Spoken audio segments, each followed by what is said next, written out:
Now, a big question of this week is going to be, which Steelers running back do I target on this week 13 waiver wire?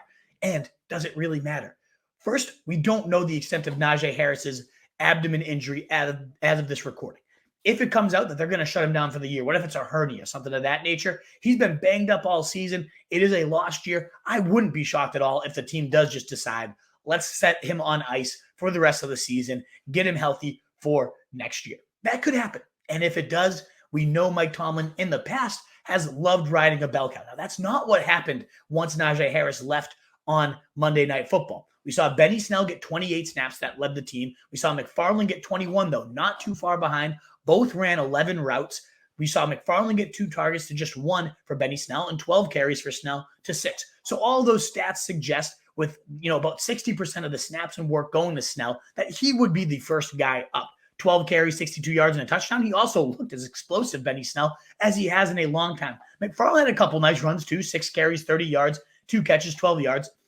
Not bad, but my guess is he's completely out of this picture, that Benny Snell would have a solid early down role, but that the real guy you want here is one we haven't even mentioned yet, Jaylen Warren. He has been an efficient monster all year. Yes, he was out this last week, so we didn't get to see him. Who knows if that injury is going to continue to linger? That's all hypothetical. We don't know. But we do know he was the clear-cut number 2 back throughout this entire season until the injury was suffered. What a terrible time to have it when he finally had the path cleared for him. But all season, he's been matching Najee Harris's yardage totals on less than half the touches. He's been a monster. In fact, in terms of overall efficiency, 5th in broken tackle rate in the NFL, 15th in yards before contact, yards after contact per carry, 4th in the evasion rate from Pro Football Focus, and he's caught 16 of his 18 targets, 20th among running backs in yards per route run. Like, he's been solidly efficient in every single metric. Plus, he's got more 10-plus yard runs on the season,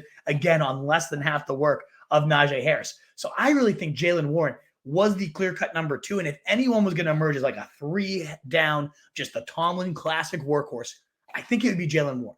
My guess is we get a committee where Benny Snell gets a lot of the early down work. Jaylen Warren still in his 3rd down role, but also a little bit more like a 3rd down souped up role with more of the early down work. Maybe he gets like 60-40 early down work, goes to Benny Snell, but that 40% would be a much, much higher rate for Jaylen Warren, and all the receiving work going to him too would be a very viable role. So if I'm ranking these Steelers running backs again, it'd be Jaylen Warren, then Benny Snell. I don't think I care about Anthony McFarland, except in like the 16-team leagues out there where he might have some viability. But that's how I would rank those guys. And I would spend, I don't think, any more than 15 to 20-ish% unless it comes out ahead of time after this recording that we know Najee is going to be shut down. Because we might just get a 1-week stream. It's a beautiful one. It's Atlanta. It's a nice matchup for backs.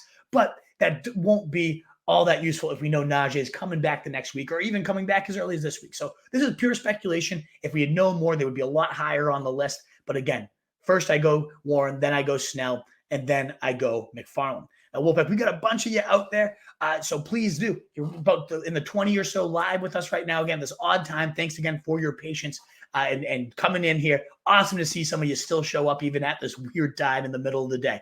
If you don't mind hitting that thumbs up button, whether you're live with us right now, it will help us get out to more people, be able to answer more questions. Or if you're catching the replay and you like what you're hearing, it really does go such a long way. And especially if you're new, please do consider subscribing to the channel as we climb towards 3K. We're about 70 away. Could you be one of those final people in? Would be awesome and be so appreciated if you like what you're hearing. What is up, you fantasy wolf? Thanks so much for tuning in. If you haven't already, share your thoughts in the comments. Check out some more videos and join the newest Wolfpack by subscribing below.